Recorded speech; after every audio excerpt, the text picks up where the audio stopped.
नमस्कार दोस्तों, कैसे हो आप सभी? आज हम आपको बात करने वाले हैं इनकम टैक्स रिटर्न के जो नए अपडेट्स आए हैं, यानी कि इनकम टैक्स रिटर्न फाइल होना तो शुरू हो गए हैं, लेकिन उनमें जो अपडेट्स क्या-क्या आई हैं, उनके बारे में बात करेंगे। आप जैसे कि थंबनेल में देखिए मेरे पीछे बहुत सारे होंगे इनकम टैक्स रिटर्न के नए अपडेट्स आ चुके हैं।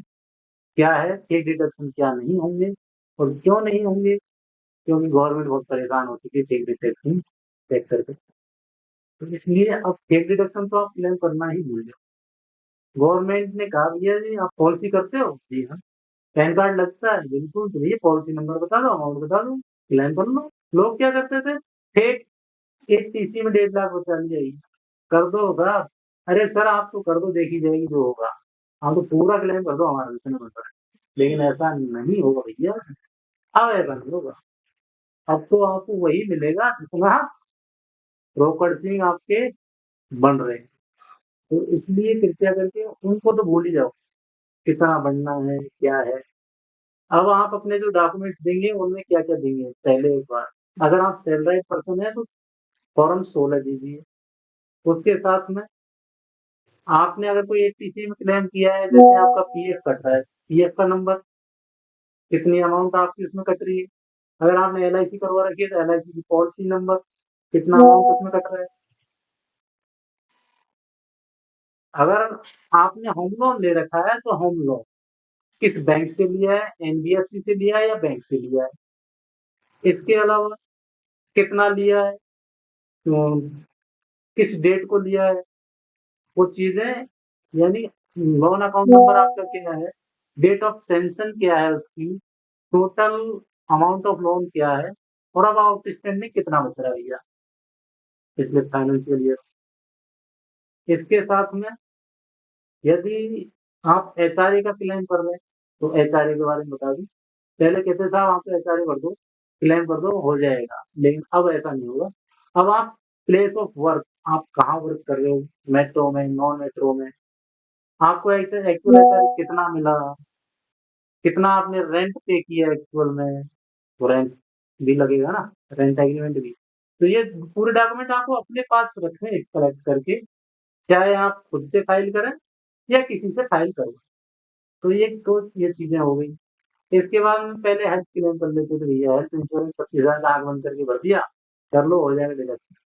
लेकिन अभी गवर्नमेंट ने कहा ये आपको हेल्थ क्लेम करना है, कोई बात नहीं, करो था।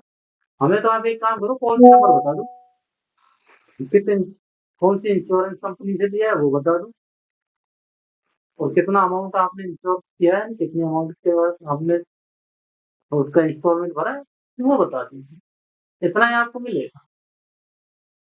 तो क्या क्या चीज टैक्स डिडक्शन में नहीं आने वाली, एचआरए आपको एक्चुअली। उसके बाद में एटीसी में जो भी डिडक्शन आप क्लेम करते थे, आपका पीएफ है तो पीएफ नंबर, एलआईसी तो इंश्योरेंस है तो इंश्योरेंस, जो भी आपका एटीसी के अंतर्गत आ रहा है वो चीजें आप यहाँ पे मेंशन करेंगे।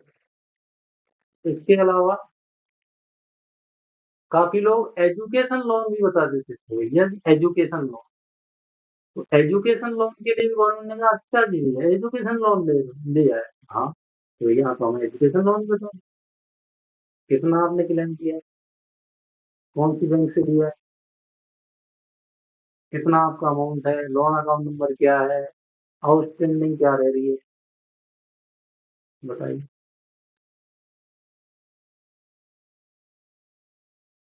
कुछ लोग क्या कहते हैं भैया जी हमने होम लोन लिया है, 80 में ले रहे हैं, 80 में किस, जो एक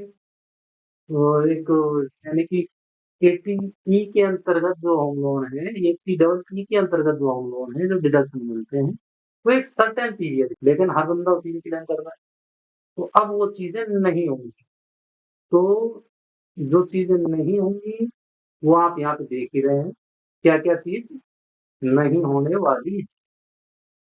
एक तो आपकी फेक डिडक्शन क्लेम करने नहीं होगा, क्योंकि आप पूरा डाटा गवर्नमेंट को चाहिए। पहले पहले क्या कहती थी कि भैया ठीक है आपको डिटेल दे दो, भर दो आप तो अमाउंट, हम देख लेंगे। लेकिन अब गवर्नमेंट कह रही है ना भैया जी अमाउंट नहीं चाहिए हमें, तो आप पॉलिसी नंबर भी दीजिए साथ में।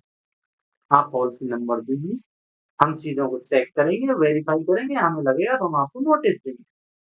तो अब ये चीज़ें नहीं होंगी, इसलिए मैंने जो आईटीआर की कार्रवाई शुरू करने से पहले कि मैं आप लोगों को इन चीज़ों के बारे में बता दूँ, आप मुझे बाद में ये नहीं करें, "सर, हमें तो पूरा रिफंड चाहिए साहब।" तो भैया ये आपका टैक्स नहीं है, गवर्नमेंट का टैक्स है। हुँ, गवर्नमेंट को सहयोग करिए और टैक्स भरिए, अगर बन रहा है तो अगर रिफंड बन रहा है तो रिफंड लीजिए। आईटीआर आप ज़रूर फाइल कीजिए अपनी। आईटीआर के बहुत सारे बेनिफिट्स हैं, मैं आपको बता दूँ। आप कोई भी लोन लेंगे, आपको आईटीआर कॉपी माँगी जाएगी पिछले 2 साल में। आप होम लोन लेंगे तो भी आपको आईटीआर कॉपी चाहिए। काफ़ी जगह आपको आईटीआर शुरू नहीं करेंगे तो नोटिस आ सकता है डिपार्टमेंट की तरफ से, इसलिए अपनी आईटीआर ज़रूर फाइल करवाएँ। खुद से करें या किसी से करवाएँ, लेकिन जेन्युइन करवाएँ। कहने का मतलब ये है कि भैया इनकम टैक्स का नोटिस मत मँगवाइएगा गलती से भी गलत चीज़ें भर के।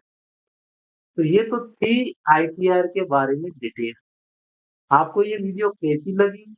कृपया करके अपने ग्रुप में शेयर ज़रूर कर दीजिएगा।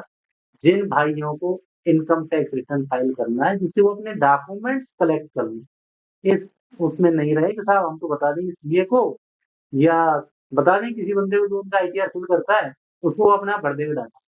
वो अपने आप डाटा भरने वाला सिस्टम खत्म। आपको पूरी डिटेल देनी पड़ेगी। इंश्योरेंस है तो insurance policy number, amount number, PF number, NPS है तो एनपीएस का भी डाटा है। अगर आप कह रहे हैं ये हमारा तो एनपीएस है साहब, हम तो कैसे करें, तो आपको प्राण डाटा भरना पड़ेगा। उसके लिए आपको प्राण कार्ड नंबर देना पड़ेगा। मैं आपको दिखा देता हूँ एक बार स्क्रीन के ऊपर। जैसे कि आप देख पा रहे हैं स्क्रीन पे, मैं आपको स्क्रीन के ऊपर ले आया हूँ। यहाँ पे अगर आपने 80 सी में अगर आप पेंशन एनपीएस है आपकी, तो यहाँ एनपीएस भी वो माँगेगा, फिर आपको एनपीएस का डाटा भी भरना है।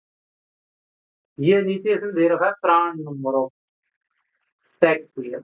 अगर आप एनपीएस के अंतर्गत ले रहे हैं, तो आपको प्राण नंबर भी देना पड़ेगा एक, तभी आप क्या ले पाएँगे, 80 सीसीडी की छूट ले पाएँगे। तो ये सब चीज़ें हैं। अगर आपने इलेक्ट्रिक व्हीकल्स भी खरीदा है, तो उसके लिए भी आपको क्या देना पड़ेगा सर? इलेक्ट्रिक व्हीकल भी अगर आपने लिया है ना भैया जी, तो उसके लिए भी आपको वो डिटेल्स देनी पड़ेगी कि आपने कहाँ से लिया है, कौन-सी बैंक से लिया, अमाउंट कितना है, कब डेट ऑफ पेंशन है, पूरी डिटेल्स आपको उसमें भरनी पड़ेगी। तो ये चीज़ें आप अगर हाँ, डोनेशन भी किया है तो उसका भी पूरा डाटा भरना पड़ेगा। अगर आपने रेंट पे एटीजी के अंतर्गत आप डिडक्शन ले रहे हैं, तो आपको 10 बीए फॉर्म भरना पड़ेगा और उसका एक्नॉलेजमेंट नंबर इसमें डालना पड़ेगा, तब आप अपना एटीजी के अंतर्गत रेंट पे का क्लेम ले सकते हैं। डिसेबिलिटी सर्टिफिकेट आपको लगाना पड़ेगा। यानी कि इस बार गवर्नमेंट ने कुछ छोड़ा नहीं है कि आप अपना टैक्स बचा लो किसी तरीके से। ठीक है भैया जी?